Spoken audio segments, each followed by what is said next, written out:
नमस्कार दोस्तों, स्वागत है आप सभी लोगों का मेरे इस YouTube चैनल पे। दोस्तों, आज की वीडियो में हम लोग सॉल्व करेंगे आरआरबी एनटीपीसी के अप्रैल 2016 के फर्स्ट शिफ्ट के क्वेश्चन नंबर 26 से लेकर के 50 तक। अगर आपने क्वेश्चन नंबर 1 से लेकर 25 तक के सॉल्यूशन वाले वीडियो को नहीं देखा है तो आपको उस वीडियो का लिंक डिस्क्रिप्शन में मिल जाएगा, आप वहां से उस वीडियो को देख सकते हैं। और अगर आप चैनल पर पहली बार आए तो प्लीज़ चैनल को सब्सक्राइब करके बेल आइकन को प्रेस कर लीजिए मेरी हर वीडियो को पाने के लिए। तो चलिए वीडियो को शुरू करते हैं। और दोस्तों, अगर आपको क्वेश्चन क्लियर ना दिखाई दे रहा हो तो आप अपने वीडियो की क्वालिटी को बढ़ा लीजिए। चलिए देखते हैं क्वेश्चन नंबर 26। दोस्तों, क्वेश्चन नंबर 26 में पूछ रहा है कि यदि स्टूडेंट के लिए NVPFZPO लिखा जाता है तो टीचर के लिए क्या लिखा जाएगा। तो दोस्तों देखते हैं। स्टूडेंट, यहाँ पे स्टूडेंट लिखा है और स्टूडेंट के लिए लिखा है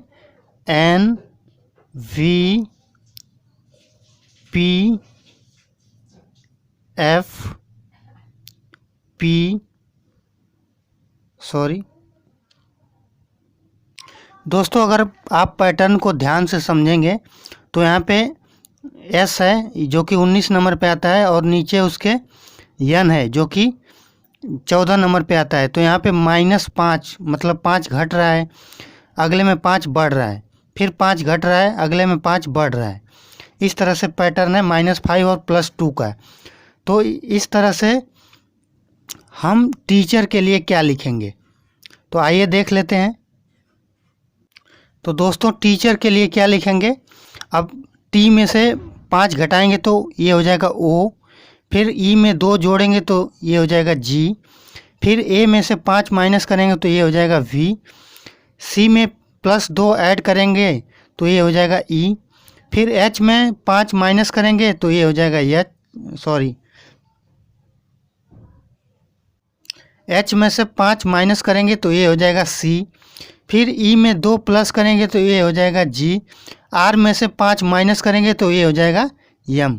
यानी कि आपका ऑप्शन नंबर A जो है करेक्ट आंसर होगा। चलिए बढ़ते हैं अगले क्वेश्चन की तरफ। दोस्तों, क्वेश्चन नंबर 27 है कि कंप्यूटर के निर्माता अथवा उपयोगकर्ता द्वारा एक बार प्रोग्राम किए जाने के बाद निम्नलिखित में से किसे संशोधित नहीं किया जा सकता है। तो दोस्तों, इसका आंसर होगा रोम। दोस्तों, रोम का जो फुल नेम होता है वो होता है रीड ओनली मेमोरी, मतलब कि इस मेमोरी में जो कुछ भी लिख दिया जाता है उसको हम दोबारा से संशोधित नहीं कर सकते हैं, सिर्फ उसको रीड कर सकते हैं। चलते हैं क्वेश्चन नंबर 28 की तरफ। दोस्तों, क्वेश्चन नंबर 28 है कि दो धनात्मक संख्याओं का अंतर 50 है और उन दोनों का अनुपात 7/2 है, तो उन दोनों संख्याओं का गुणनफल क्या होगा। तो दोस्तों, मान लेते हैं कि संख्याएं 7x संख्याएं जो हैं आपकी 7x और 2x हैं, ठीक, क्योंकि 7 और 2 का अनुपात दिया है। अब कह रहा है कि इनका अंतर 50 है, यानी कि 7x और 2x का अंतर जो है ये 50 है। यानी कि 7x में से 2x घटाएंगे तो ये हो जाएगा आपका 5x। 5x बराबर आपका 50 आ जाएगा, तो x बराबर आपका 10 आ जाएगा, यानी x की वैल्यू आपकी आ गई 10। तो संख्याएं क्या हो जाएगी दोस्तों, संख्याएं आपकी हो जाएंगी 70 और 20। तो दोस्तों, इनका गुणनफल क्या हो जाएगा, 70 × 20 करेंगे तो ये आपका आ जाएगा 1400। तो इस तरह से आपका आंसर ऑप्शन नंबर C जो है करेक्ट आंसर होगा 1400। दोस्तों, क्वेश्चन नंबर 29 में कह रहा है कि अगर हेल्थ को लिखा जा रहा है IDBKUG, तो हॉस्पिटल को क्या लिखा जाएगा। तो आइए पहले पैटर्न को समझते हैं। पैटर्न में आप देखेंगे कि H से I हुआ है यानी कि एक इंक्रीज हुआ है, फिर E से D हुआ है यानी कि एक डिक्रीज हुआ है, A से B हुआ है एक इंक्रीज हुआ है, यानी कि जो पैटर्न है +1 और -1 का चल रहा है। तो अब देखते हैं कि इसके लिए हॉस्पिटल का क्या होगा। तो दोस्तों हॉस्पिटल के लिए H में +1 करेंगे तो I हो जाएगा, और O में एक माइनस करेंगे तो N हो जाएगा, S में एक प्लस करेंगे तो T हो जाएगा, P में एक माइनस करेंगे तो O हो जाएगा, I में एक प्लस करेंगे तो J हो जाएगा, T में एक माइनस करेंगे तो S हो जाएगा, A में एक प्लस करेंगे तो B हो जाएगा, और L में एक माइनस करेंगे तो आपका K हो जाएगा। तो इस तरह से आपका ऑप्शन नंबर D जो है करेक्ट आंसर होगा। चलिए बढ़ते हैं क्वेश्चन नंबर 30 की तरफ, 30 की तरफ। तो दोस्तों क्वेश्चन नंबर 30 में पूछ रहा है कि जलियांवाला बाग हत्याकांड का आदेश किसने दिया था। तो दोस्तों इसका आदेश दिया था कर्नल रेजिनाल्ड डायर ने। ऑप्शन ए जो है इसका करेक्ट आंसर होगा।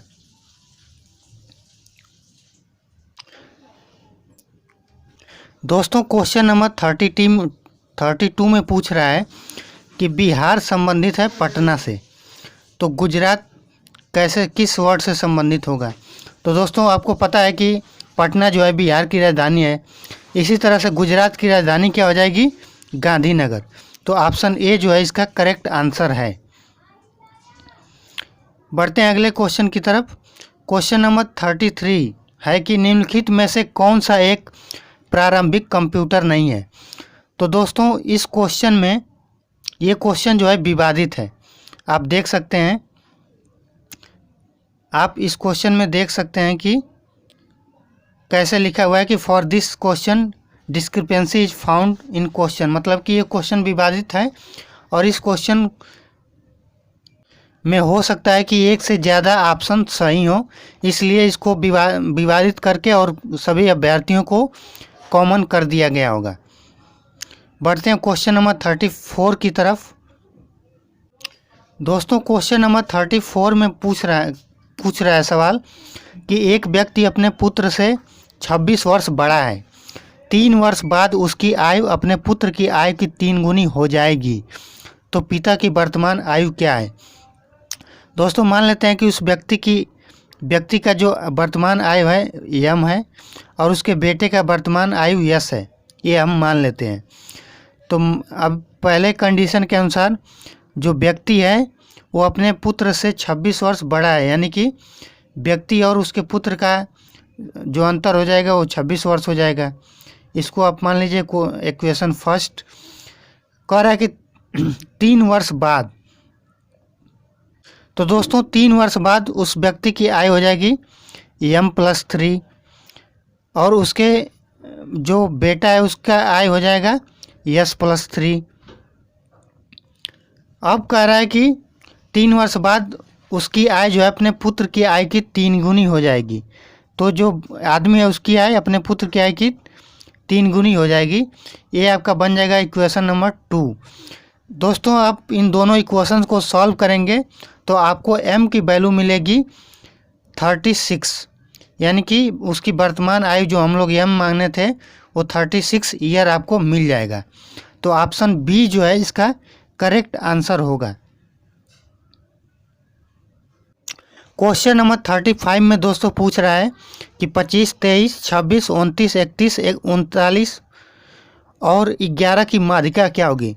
तो दोस्तों आपको किसी भी सीरीज का माध्यिका निकालना होता है, तो उसके लिए हम लोग सबसे पहले उस सीरीज को या तो अवरोही या आरोही क्रम में लिखते हैं। तो चलिए इस सीरीज को हम लोग आरोही क्रम में लिखते हैं। तो आपका आ जाएगा 11, 23, 25, 26, 29, 31 और 39। उसके बाद देखते हैं कि अगर पदों की संख्या विषम है तो जो बीचों बीच आता है वो आपका माध्यिका हो जाता है। तो यहाँ पे जो पद हैं 1 2 3 4 5 6 7 पद हैं। तो इसका मतलब कि आपका चौथा पद जो है इसकी माध्यिका होगी। इसका मतलब कि 26 जो है इस सीरीज की माध्यिका होगी। तो ऑप्शन बी जो है इसका करेक्ट आंसर होगा। दोस्तों क्वेश्चन नंबर 36 में वो आपसे पूछ रहा है कि एक निश्चित धनराशि का साधारण ब्याज की एक निश्चित दर से 6 वर्षों के लिए निवेश किया गया। यदि यह 3% अधिक दर पर निवेश की गई होती तो 900 रुपये अधिक प्राप्त होते। तो अब बताना है आपको कि मूलधन कितना होगा। दोस्तों इस क्वेश्चन में कह रहा है कि अगर 3% ब्याज अधिक कर दिया जाए तो आपको 900 रुपये अधिक प्राप्त होंगे। लेकिन दोस्तों ये कह रहा है कि 6 वर्षों के लिए, तो इसमें 6 से मल्टीप्लाई कर देंगे, यानी कि 18%। 6 में 3% अगर बढ़ाएंगे तो 6 सालों में 18% वो ज़्यादा हो जाएगा, और ये 18% बराबर होगा 900 के। तो 1% आपका बराबर हो जाएगा दोस्तों 50 रुपये के। तो अगर हमको मूलधन आपको पता ही है कि 100% होता है, तो दोस्तों 1% आपके 50 के इक्वल है। तो इसी तरह से 100% कितना हो जाएगा, 100% हो जाएगा 50 में। अगर हम 100 से गुणा कर दें, 100 से गुणा कर दीजिए, तो ये आ जाएगा आपका 5000 रुपये, यानी कि मूलधन जो है आपका 5000 हो जाएगा। इसका मतलब कि ऑप्शन जो डी है वो आपका करेक्ट आंसर है, ऑप्शन डी। दोस्तों क्वेश्चन नंबर 37 में आपको सिंप्लीफाई करना है 2/5 + 2/9, और इसको डिवाइड करना है 2/5 + 5/9 से। तो दोस्तों इसको अगर हम लोग सॉल्व करेंगे, आप लोग अगर सॉल्व करेंगे तो ये आ जाएगा आपका 45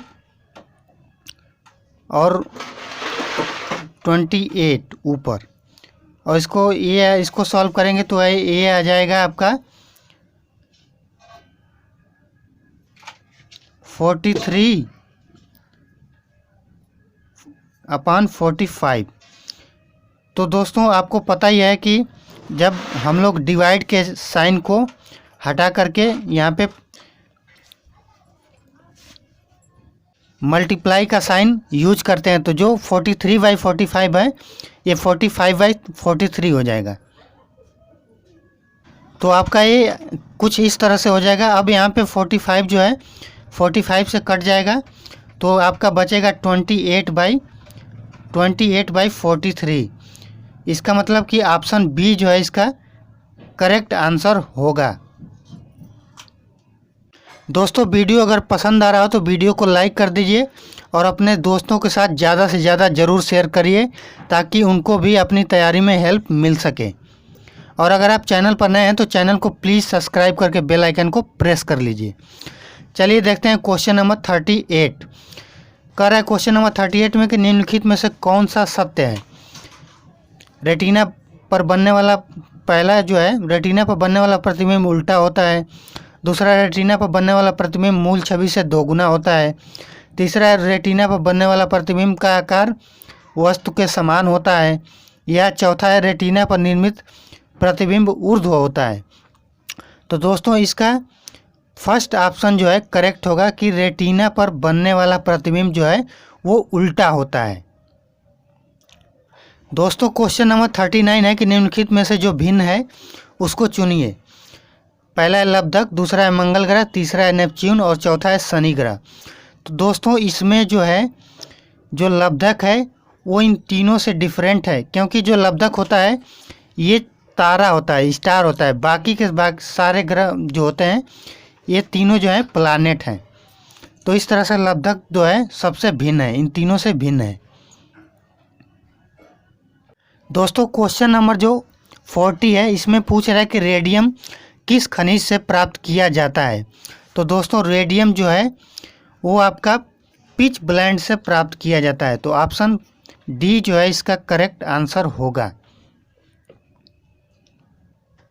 क्वेश्चन नंबर 41 में पूछ रहा है, ये दोस्तों करंट अफेयर का क्वेश्चन है कि 14 जुलाई 2015 को उड़ान भरने वाला नासा का पहला अंतरिक्ष यान कौन सा है। जिसका उद्देश्य प्लूटो की ग्रह प्रणाली पर आधारित डेटा एकत्र करना है। तो दोस्तों उस समय मतलब 2015 में जो नासा द्वारा छोड़ा गया अंतरिक्ष यान था उसका नाम था न्यू होराइजन्स, यानी कि ऑप्शन बी जो है इसका करेक्ट आंसर होगा। दोस्तों क्वेश्चन नंबर 42 पूछ रहा है वर्क एंड टाइम का क्वेश्चन कि पी कार्य करने में क्यू से दोगुना सक्षम है। दोनों एक साथ मिलकर काम को 22 दिन में पूरा करते हैं, तो क्यू अकेला इस काम को कितने दिन में पूरा कर लेगा। तो दोस्तों क्वेश्चन में कह रहा है कि पी और क्यू है, ठीक है, और पी की जो क्षमता है उसकी एफिशिएंसी 2 है और क्यू की एफिशिएंसी 1 है। तो दोनों की एफिशिएंसी टोटल एफिशिएंसी कितनी हो जाएगी दोस्तों 3, और ये किसी काम को 22 दिन में करते हैं, तो टोटल काम इनके द्वारा कितना किया जाएगा दोस्तों, ये हो जाएगा 66, यानी कि 66 काम ये दोनों मिल करके करते हैं 22 दिनों में। तो पूछ रहा है कि क्यू अकेला इस काम को कितने दिन में करेगा। तो दोस्तों क्यू की क्षमता कितनी है 1, और टोटल काम कितना है 66 मतलब 66। तो 66 को 1 से डिवाइड करेंगे तो ये आ जाएगा 66, यानी कि क्यू जो है अकेला उस काम को 66 दिन में समाप्त कर पाएगा, यानी कि ऑप्शन सी जो है इसका करेक्ट आंसर होगा।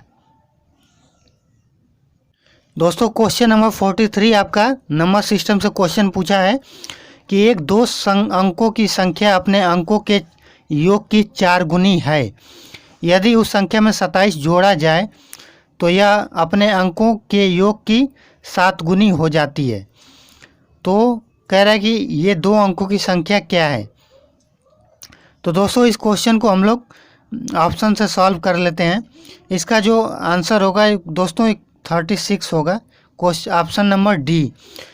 कैसे, आइए देख लेते हैं। कह रहा है कि अंकों का योग जो है 4 गुना है।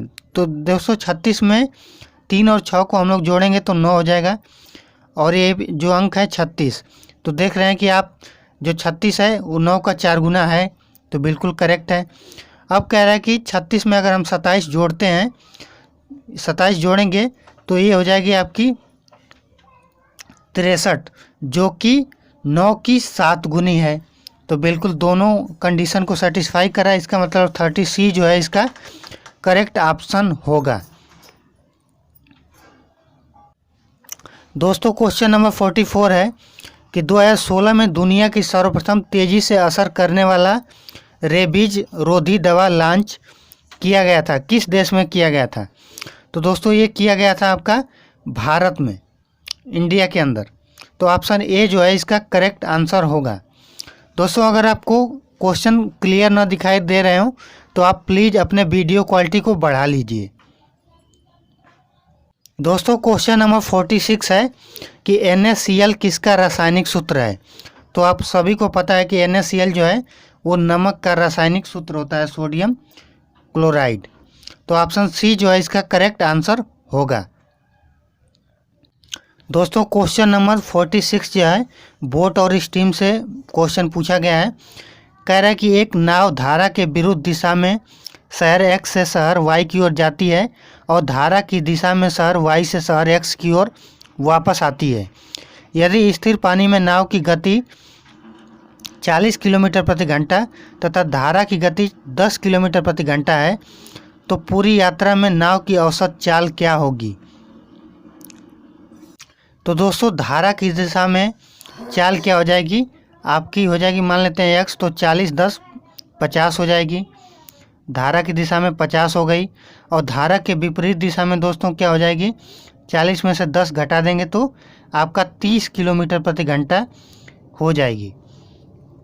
अब आपसे पूछ रहा है कि पूरी यात्रा के दौरान औसत चाल कितनी रही है। तो दोस्तों औसत चाल निकालने के लिए जो फार्मूला होता है वो होता है 2xy अपान x प्लस वाई, ये आपका फार्मूला होता है। तो इस फार्मूले में अगर हम वैल्यूज पुट करें तो 2 × 50 × 30 बटे 50 + 30 और इसको सॉल्व करेंगे दोस्तों तो ये आपका आ जाएगा 37.5 किलोमीटर प्रति घंटा। यानी कि ऑप्शन सी जो है इसका करेक्ट आंसर होगा, ऑप्शन सी।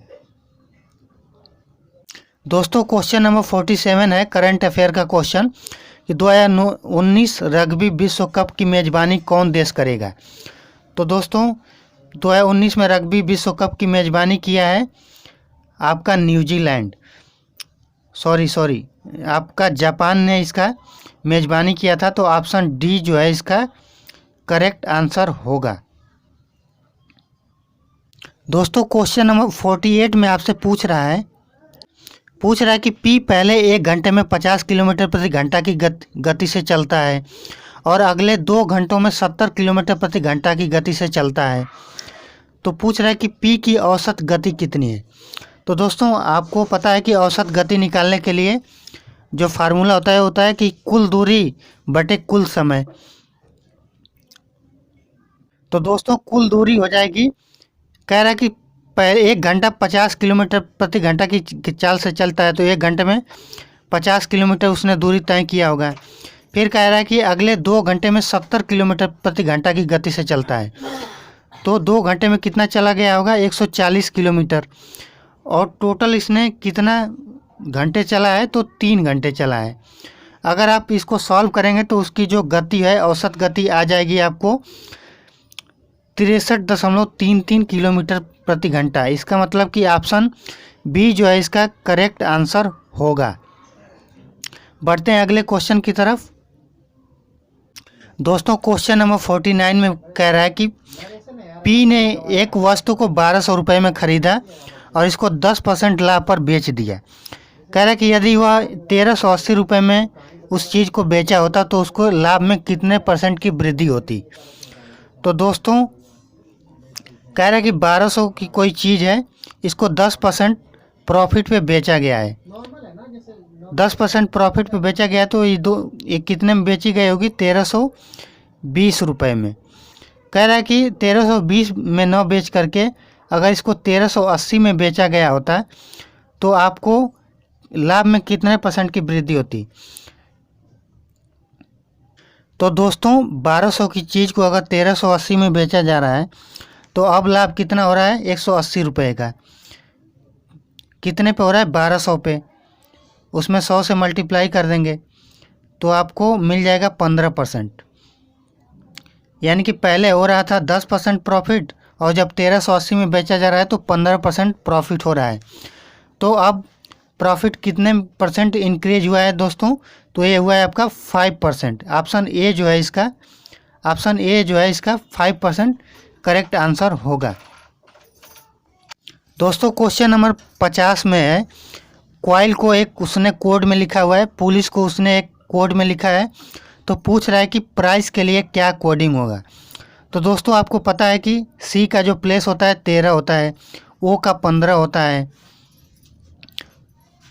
और आई का 9 होता है, एल का 12 होता है। तो दोस्तों उसने सिर्फ प्लेस वैल्यू को पुट कर दिया है यहाँ पे। तो इसके लिए प्राइस के लिए क्या हो जाएगा, तो आपका पी का 16 होता है, आर का 18 होता है, आई का 9 होता है, सी का 3 होता है और ई का 5 होता है। तो इस तरह से आपका ऑप्शन जो है, तो ऑप्शन सी जो है इसका करेक्ट आंसर होगा। तो दोस्तों बस आज की वीडियो में बस इतना ही। आज के वीडियो में हमने सॉल्व किया क्वेश्चन नंबर 26 से लेकर के 50 तक। मेरी अगली वीडियो आपको मेरे डिस्क्रिप्शन बॉक्स में मिल जाएगी, जिसमें मैं क्वेश्चन नंबर 51 से लेकर के क्वेश्चन नंबर 75 तक सॉल्व कराऊंगा। तो दोस्तों वीडियो अगर आपको पसंद आया तो वीडियो को लाइक करिए, अपने दोस्तों के साथ ज़्यादा से ज़्यादा ज़रूर शेयर करिए और अगर आपको कोई डाउट हो तो कमेंट के माध्यम से ज़रूर पूछिए। और अगर आप चैनल पर नए हैं तो चैनल को प्लीज़ सब्सक्राइब करके बेल आइकन को प्रेस कर लेते हैं। मिलते हैं जल्द ही नेक्स्ट वीडियो में।